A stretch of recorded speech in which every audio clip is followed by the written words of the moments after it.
আল্লাহ জাল্লা শানহু পবিত্র কোরআনুল হাকিমের মধ্যে বলেছেন, ওয়ালাকাদ ইয়াসসারনাল কুরআনা লিযিকরি ফাহাল মিন মুদ্দাকির। আমি এই কোরআনকে আমার স্মরণের জন্য, তেলাওয়াতের জন্য অতি সহজ করে দিয়েছি, মুখস্থর জন্য। আছো কি কেউ এই কোরআন স্মরণকারী? আছো কি কেউ এই কোরআন থেকে উপদেশ গ্রহণকারী?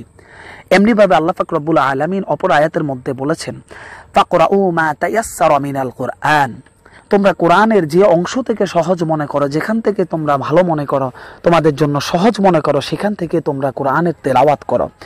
এমনিভাবে সহিহ জামে তিরমিজির 2910 নং হাদিসের মধ্যে হযরত আব্দুল্লাহ ইবনে মাসউদ রাদিয়াল্লাহু তাআলা আনহু থেকে বর্ণিত হাদিস, আন আব্দুল্লাহ ইবনে মাসউদ রাদিয়াল্লাহু তাআলা আনহু ইয়াকুল ক্বালা রাসূলুল্লাহ সাল্লাল্লাহু আলাইহি ওয়াসাল্লাম, মান ক্বারা হারফান মিন কিতাবিল্লাহি ফালাহু বিহি হাসানাহ ওয়াল হাসানাতু বিআশরি আমসালিহা লা আকুলু আলিফ লাম মিম হারফুন ওয়ালাকিন আলিফুন হারফুন ওয়া লামুন হারফুন ওয়া মিমুন হারফুন।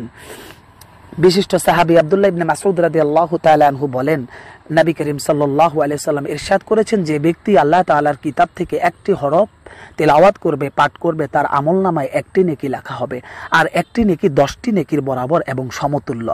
আমি একথা বলি না যে আলিফ লাম মিম এই তিনটি মিলে একটি হরফ, বরং এখানে 3টি হরফ রয়েছে। 3টি হরফ মিলে একটি শব্দ হয়েছে। আলিফ একটি হরফ, লাম একটি হরফ, মিম একটি হরফ। সুতরাং এখানে 3টি হরফ। কোনো ব্যক্তি যদি বিসমিল্লাহর সহিত আলিফ লাম মিম একবার বলে, তাহলে তার আমলনামায় 30টি নেকি লেখা হবে। কোরআনুল কারীমের মধ্যে কোনো জায়গায় আল্লাহ তাআলা এই কথা বলেননি যে কোরআনকে তোমরা অর্থবিহীন তেলাওয়াত করো না। এমনিভাবে রাসূল আকরাম সাল্লাল্লাহু আলাইহি ওয়াসাল্লাম কোনো হাদিসের মধ্যে কথা বলেনি যে আমার উম্মতেরা কোরআন তোমরা অর্থবিহীন, কোরআনের মর্ম বুঝা ব্যতীত তোমরা তো কোরআন তেলাওয়াত করো না।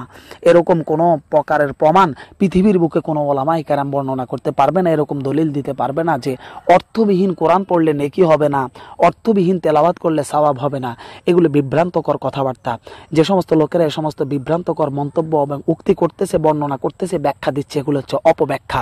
এ সমস্ত ব্যাখ্যার মাধ্যমে সমাজের যে সমস্ত মানুষেরা পূর্ব থেকে যারা নামাজে গাফেল, নামাজের মধ্যে অলসতা, তেলাওয়াতের মধ্যে অলসতা, তারা যদি এই কথাটা শুনতে পায় যে অর্থবিহীন যদি তেলাওয়াত করা হয়, অর্থ বোঝা ছাড়া এবং মর্ম বোঝা ছাড়া, তাহলে একটি আমলনামার মধ্যে একটি নেকিও লেখা হবে না, একটি সওয়াবও তাদেরকে দেওয়া হবে না।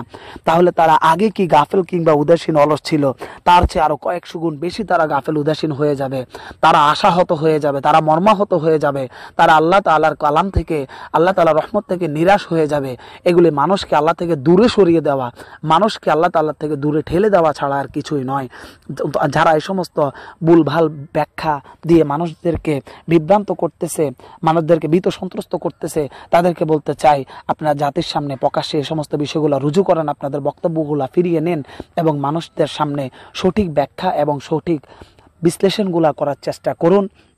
যে সমস্ত ভাইরা এই ভিডিওটি শুনতে পাচ্ছেন, ইমানি দায়িত্ব মনে করে আপনাদের সবার কাছে অনুরোধ করব, আপনারা বেশি বেশি ভিডিওটি শেয়ার করুন, সবাইকে এই কথাগুলো জানার জন্য এবং বোঝার জন্য সুযোগ করে দিন যে এগুলি একমাত্র ভণ্ডামি ছাড়া কোনো বিষয় নয়। এগুলি ভণ্ডামি এবং এগুলি মিথ্যা প্রতারণা ছাড়া আর কিছুই নয়। অর্থবিহীন অর্থ বোঝা ছাড়া কোরআন পড়বে, মর্মবিহীন মর্ম বোঝা ছাড়া কোরআন পড়বে। তবুও আল্লাহ পাক রব্বুল আলামিন আরহামুর রাহিমিন, দয়ালু দয়ার সাগর, প্রতিটা হরফের বিনিময়ে 10টি নেকি করে আপনার আমার আমলনামার মধ্যে লিখে দিবে।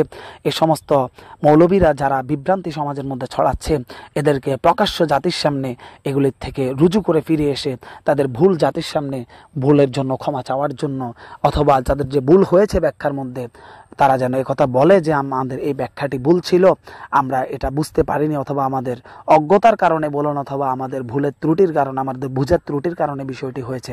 তারা যেন জাতির সামনে এই বিষয়টি প্রকাশ্যভাবে তারা এই বিষয়টি বর্ণনা করে এবং মিডিয়ার সামনে যে যে জায়গার মধ্যে তারা এই কথাগুলো বলেছে, ওইখান থেকে যেন তারা অবশ্যই রুজু করে এবং কি এই কথাগুলি তারা প্রত্যাহার করে। এই কথা বলে আমি আপনাদের থেকে আজকে সংক্ষিপ্ত আলোচনাটি শেষ করতেছি। যারা চ্যানেলে নতুন, যদি আমাদের প্রত্যেকটি গুরুত্বপূর্ণ আপডেট পেতে চান, এখনই চ্যানেলটি সাবস্ক্রাইব করুন, ভালো লাগলে একটি লাইক করতে পারেন, ইমানি দায়িত্ব মনে করে অবশ্যই ভিডিওটি বেশি বেশি শেয়ার করুন। আগামী কোনো পর্বে দেখা হবে।